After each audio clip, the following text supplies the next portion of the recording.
So this week's episode of The Rising of the Shield Hero, what we see is what we're typically used to with any MMO anime or any anime with an isekai setting with game-like mechanics. The training montage, seeing the characters level up in preparation for their next big battle, which is something we haven't actually seen a lot of, surprisingly, in The Rising of the Shield Hero. In the intro stages, we got a glimpse of Naofumi struggling to even kill a basic orange slime ball in order to gain XP, and was why he needed someone such as, the worst girl to do all the killing for him. And because we now are at a point where Naofumi has to play catch up because of all the other hero shenanigans kind of holding him down, it's actually pretty fun just seeing the sequences play out, just seeing him kill so many different variations of monsters that we really haven't seen up to this point, and seeing how well he has done. Because if we really do remember episode 1 to seeing where we are at with this week's episode, it is night and day. Seeing Naofumi actually be able to use his shield as a weapon to kill monsters as his party just slices through everything like a piece of bread, it was nice to see how far Naofumi actually has come. It was just a fun episode watching all this play out. If this was like the season finale, it'd be a horrible season finale, but knowing that next week, either if it will be a double-length episode or just we'll have 2 more episodes at normal length to wrap it up fighting a wave, that's the perfect route to go. A lot of anime would have went the route of Naofumi's name being cleared and him walking through the gates not being shunned as the season finale, and it would have been an excellent season finale, don't get me wrong. But what we've seen up to this point after that actually feels like what we would typically see in the intro to a season 2. The more basic stuff, the leveling up, the kind of simple talking scenes that, up to that point you couldn't have because the other heroes were dense and clueless. And don't get me wrong, they still are pretty dense and clueless, but progress takes, baby steps at a time. So it was nice to actually see a lot of these sequences that typically would be the slower but fun episodes in the intro of the second season near the end of the first season. It's the first anime that I can recall doing something like this, where your big, perfect moment to wrap up your season wasn't even your season finale. You got some of those smaller details that you typically would see in the second season, to then ending on a big battle that will be awesome for the season finale of season 1. So this episode was just fun to me. There was a lot of comedy, there was a lot of action, and granted, the animation didn't go above and beyond for a lot of the action. It was, here's a shot of the characters having fun slicing up monsters, and for me that was enough, but I definitely could see some people seeing it as a bit of an issue and a little jarring, just seeing so many still frames, but for me, it was just fun seeing the characters smile while killing these monsters. And just like with most MMO, you have MMO etiquette, as Naofumi puts it, which obviously confuses Philo and Raptalia, who have no understanding of what a video game is, and how if the heroes get a little too close to one another, the world thinks of it as they're trying to steal the other's kills, so then they have to part ways in order to find monsters where they can actually get the XP. It was just fun seeing all this play out because we really haven't got a lot of this, so it was nice for someone like me who does have a lot of game experience, just seeing those little mechanics play out and just feeling like, obviously I wouldn't want to see this type of stuff all the time, but because we have had so much suffering and because we actually haven't seen a lot of Naofumi training in the traditional kind of video game-like setting such as the other heroes, it was just fun seeing this play out. Now we do get introduced to a couple of new characters in this week's episode who definitely feel like heroes just based on their weaponry and what they can do, but what was interesting is how immediately I enjoyed their personalities. I thought they were fun, I liked their character designs, their voice actors, everything felt nice to me, and they weren't annoying me like when we first got introduced to the other heroes that Naofumi unfortunately has to work with. And what was interesting is even when they started bringing up things like how the shield hero is a bad person, I was like, okay, well maybe they do come from a country that didn't worship demi-humans, they didn't like the shield hero. It's possible that not everywhere in this world is going to like Naofumi. That's to be expected, but they're handling it in a much more humorous way than the other heroes who were literally trying to cut off his head for allegations that were just completely false. But it was interesting seeing all the little pieces start to click because they didn't feel right for this world. When you see how they treat money, you can maybe argue, well, maybe they came from a family that was really rich, or maybe they never had to use money before, so that's why they're trying to give Naofumi all this money for the bracelet that he did make for the one girl, and then you see how happy she is about this item that she requested him to make for a price, and acting like he just gave her the world out of the goodness of his heart, but Naofumi was making something because he was being paid to. And then you see, this is where I really was like, okay, these people just don't feel right. You see her use a spell that they've never heard of in a language they've never heard of, and not only does it not hurt Naofumi as she burns these monsters alive, it seemingly cures his curse that he was still inflicted with from using his hatred in that shield that basically drained his body for many weeks to come, and he seemingly is okay now after that. No modern medicine was able to fix what was going on with his body up to this point, and then in comes a girl who we've never met before with a spell that no one's heard of before, and seemingly he's all better now. Okay, they don't feel right for this world. We know Glass is a part of this, and she was fighting alongside the Wave, so I'm curious if either these heroes are fighting alongside the same side that Glass is, or if they are fighting in a different way against the Waves in their own rights, because they couldn't join up with Naofumi the following day. They said they had somewhere to be,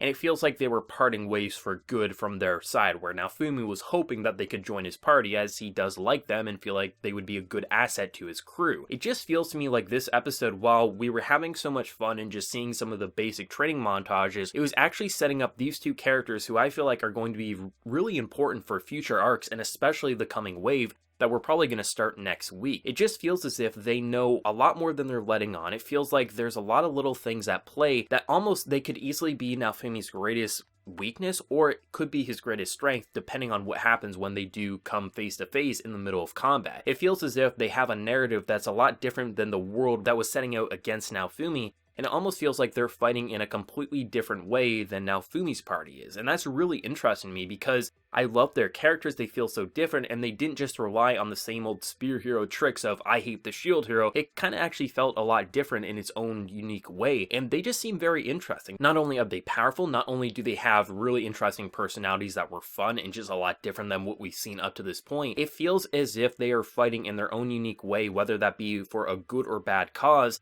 And I'm really excited to see where they're going to go in next wave, because I do feel like they're probably going to be a next wave, if not in the following season, because I know we're going to get a season 2. I mean, the entire reason this series was greenlit, which Crunchyroll is on the production committee for, is because they wanted the next big show for the West, and that's why they chose something that, even though it wasn't super popular in Japan, they picked something that they knew would be a West hit. And based on how highly streamed the show is, it's definitely going to get at least one more season, especially because Crunchyroll wants it, and they're part of the funding and production committee. So it definitely feels like there's a lot of groundwork for either the conclusion of this season or the future of next season. And now that Naofumi's at a pretty interesting spot, at least for myself, it feels like the world and just the Wave story can actually start to get explored in a more fleshed out way than we've seen up to this point. Because before, Naofumi was just getting beaten down by the world as he was forced to fight these waves, and now, of course, he's still forced to fight the waves as he wants to go home, but it feels like now we're starting to get more clues and answers, all lingering at the same time of where everything truly wants to go. But even outside the questionable new characters who I really like, but also think could easily stab Naofumi in the back, I felt like it was a very fun episode, a lot of fun comedy, and just the humorous shots of just the heroes getting seasick, which just felt like perfect karma for them taking Naofumi's cabin and just leaving him for dead, to even just seeing Philo start going fishing for the dinner. Like, it's the basic, it's simple, it's not even well thought out comedy, but it was just like, it was humorous sequences. Because of what we know with these characters, knowing these characters on a deep enough level, these little sequences really make you smile and grin, and sometimes belt out a chuckle. And to even just like this, one of my favorite parts of this episode is you have this like, kind of like a wine ball. Now Fumi's just popping them back like they're candy, and everyone's like, okay, you gotta stop that, because supposedly they're supposed to be pretty damn strong. And then you see Spear Hero try one and just pass out. Just the dialogue of how he can hold his liquor. Obviously, I wouldn't want to see situations like this all the time, but because now Fumi really hasn't had a chance to just go out drinking since he came to this world, it really feels like, man, this man deserved to have a little bit of fun, to even just Raphtalia side-eye to that one party member of the hero who just absolutely hates her and demi-humans, just seeing where the arm wrestling went. That shit was just funny. I love just the side-eyes that they can give them, even how now Fumi will look at people like Spear Hero. He doesn't even have to say dialogue, you can just look at his face and it says it all. I also like hearing some of the pieces of the OST, which we either haven't heard in a long time or ever from Kevin Penkin, and it just brought out that very comfy and fun atmosphere that he's just done an exceptional job at this entire season. But it was really fun just seeing all this play out, because even though there was a lot of still shots, I felt like it was acceptable for the tone that we were seeing. Like, at times the action was animated as you'd see Philo kick a monster's head off, basically, and then at other times you would just see a montage of all the beasts that they were fighting. And of course, I would have preferred to see all of it animated, but at the same time, it didn't take me back as if like, okay, it feels lackluster because here's a picture, because I felt like the way they detailed the art that was a still frame, I was like, that actually looks pretty fun in my honest opinion. And when they did animate it, it felt like that needed to be animated, because there's no way to make a really ugly looking monster getting killed in a interesting and fun way. But then when you have some of the smaller monsters and they're just showing how many of these they're killing, it feels acceptable for what was happening, at least in my opinion. It just felt like this episode had an interesting purpose. On one hand, giving you that typical formula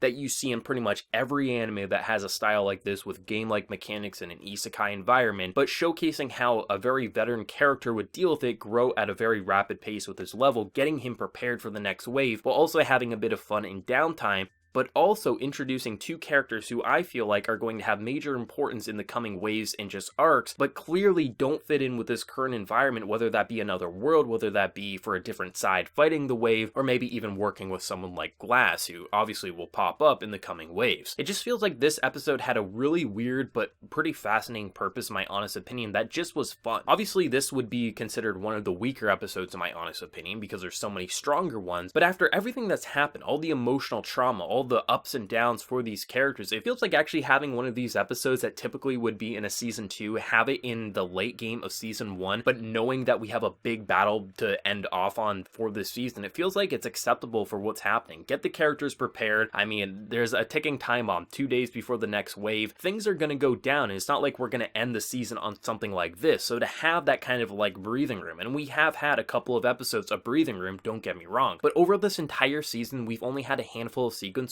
where these characters can feel good, and I do expect Naofumi will feel better and better as time goes on, but it feels as if there's still a threat. It feels like there's still a lot of things at play that are important, so it doesn't take away from all the sacrifice and hardships that we've seen up to this point, at least for me. Hell, the author even managed to throw in one of the most typical and cliche scenes ever, the swimsuit episode for like 3 minutes of the episode, showing off Raftali's new bathing suit. Oh, Naofumi-sama, do you like how I look? And Naofumi responds with a logical answer of how it will keep the water out. That shit is hilarious. Not only does it walk a line kind of pandering to the side who just wants to see their anime characters in just risque clothing, it also allows for people like me who aren't a fan of these situations to feel like that was a humorous sequence and doesn't take away from the episode. This man has found an interesting way to walk a very thin line of cliche and actually kind of interesting in his own unique way, and I believe that sequence was from the web novel, not the light novel or manga, so that might be a brand new scene for some of you, but apparently it did come from the web novel, so it actually was an anime original like some people might think. But let me know what everyone thought down in the comment section below. What did you think of the new characters, where they're going to go for the source material readers? How do you enjoy the adaptation? Let me know down in the comment section below. If you did enjoy this video, be sure to drop a like and also hit that subscribe button if you haven't been new. So until next time, everyone, please take care and have a good one.